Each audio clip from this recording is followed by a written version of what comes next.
shall I go? What shall I do? Frankly, my dear, I don't give a damn. Behave yourselves!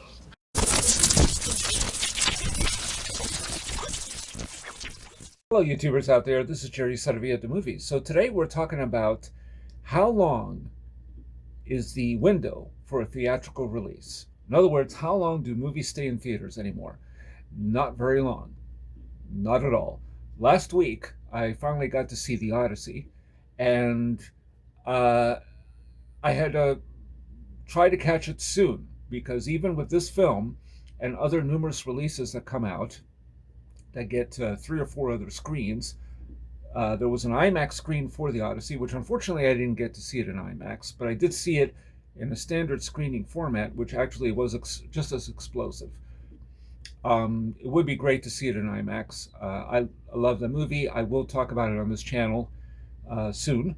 But basically, I'm always afraid that any movie I'm interested in is going to be gone from theaters before I even have a chance. And I work 6 days a week. Sometimes I go on the day where I'm working, because I don't always want to go out on my day off. It's my only day to really relax. So even though I like going to the movies, and probably once the fall kicks in, my energy level will be maybe a little higher than it is during the summer, can't really say I like going during my day off anymore. So sometimes I'll go right after work, because the theater, the AMC theater that I go to, is literally around the corner from my work. So it works out pretty well as long as I'm not tired. So that's also another factor. But movies don't last in theaters long.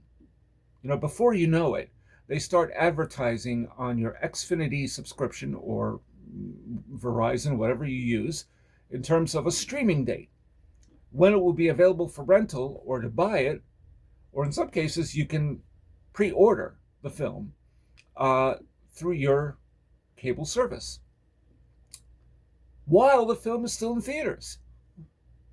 So there's no chance. See, I'll take you back in time, because, you know, I'm 55 years old. So let's talk about this. Raiders of the Lost Ark, certainly one of my favorite movies ever made, which I've discussed on this channel, of course. That came out in the summer of 1981. The following year, that movie had a re-release, and it was called, it was billed as The Return of the Great Adventure. So it was re-released the following year.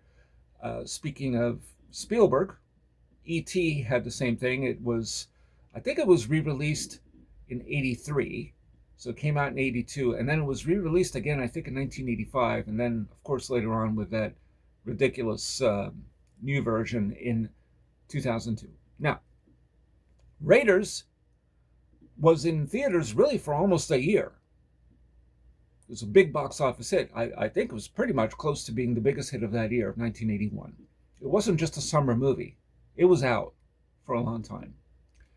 The re-release, maybe not quite as long, but I do remember when I was in school, there was this kid who, his parents said, you know, we're going to movies. Oh, let's just go see Raiders of the Lost Ark. And this was several months after its June opening in 1981.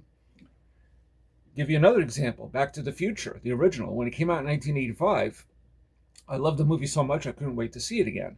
So that came out in the summer, and I saw it 4 times that summer, 4 times. Now, I know there are people on Twitter and social media that say, oh, I went to see this movie 3 or 4 times, usually within a week or 2 of the movie's release.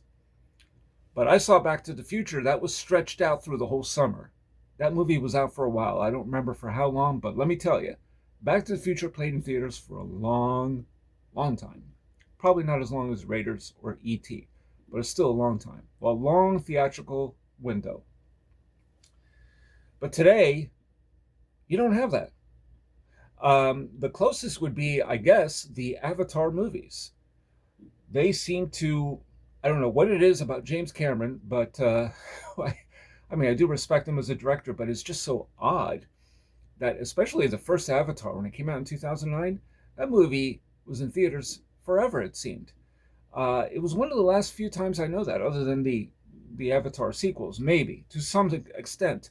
But it seemed like the box office was consistent and even greater than the previous week. That was Avatar. So that's an anomaly. But generally, these movies, if you don't catch them in the theater, forget it. They're going to be gone before you know it. Case in point, I saw Michael, the Michael Jackson bio. Was that in March?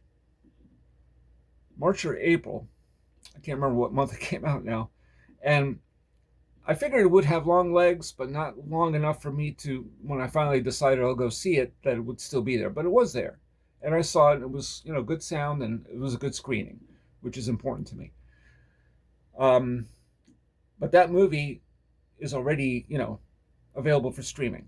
There's probably even a Blu-ray already. I don't know. I would assume so. So it's only 3 months since it came out, maybe a little bit more. Now, Raiders of the Lost Ark, when that was released and then re-released in 82, it finally came to VHS in 1983. So that's 2 years since its initial release. E.T. also was a longer window. Indiana Jones and the Temple of Doom. I mean, we're talking about popular movies here. Granted, there were some movies that were out before you even had a chance to go see them. They were no longer in release. It did happen back then. I think Eddie and the Cruisers might have been one. Certainly, Martin Scorsese's The King of Comedy, which didn't play in enough theaters, and I lived in New York at that time. It was out for about a week and a half, and then it was gone. Considered the biggest flop of the year. This is just not my research. This is what Martin Scorsese said. So I believe him. That movie was gone. So nobody even had a chance to go see The King of Comedy unless you saw it on opening night. And then you only had a week.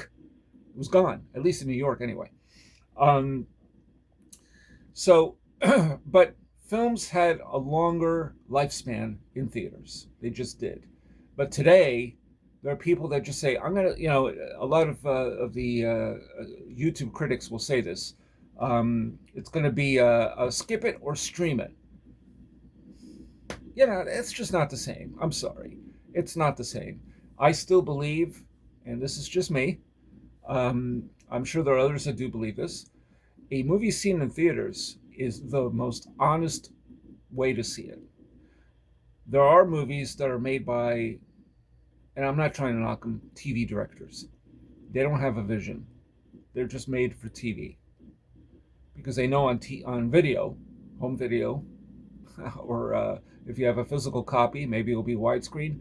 Most of them are now, but if you're streaming it on your cable service, it's basically, that's what it is.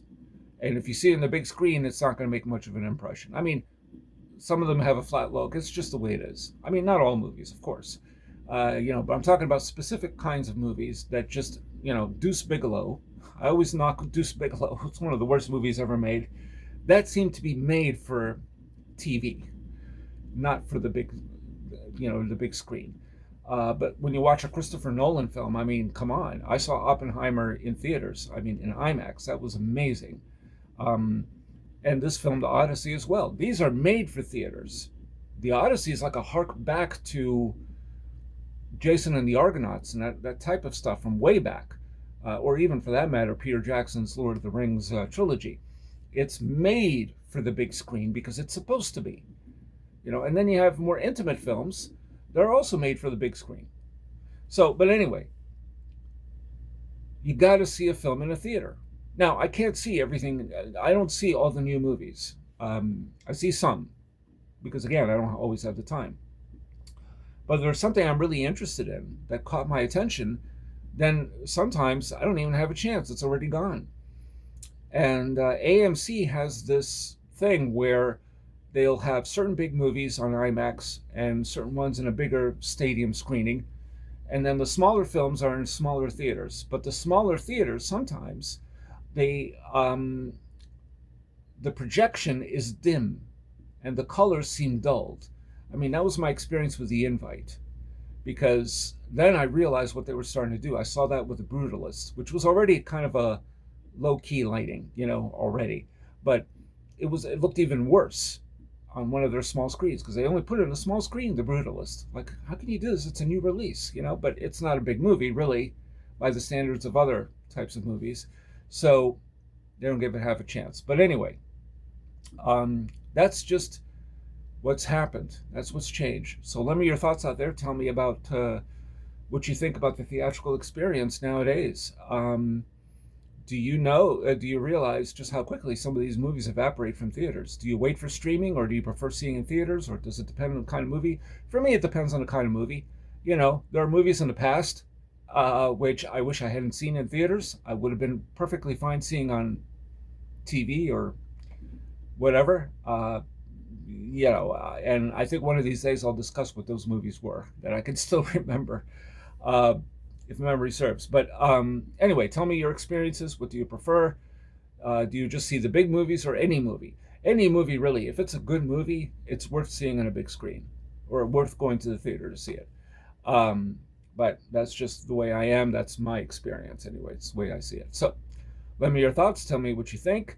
And if you are new to this channel, please subscribe. It helps with the algorithms, builds up views for my channel. And if you're already a subscriber, thank you. Please stick with me. I know I don't post as often as I would like, but I am trying. So that's all I got to say about that. And this is Jerry Saravia, the movies, signing off.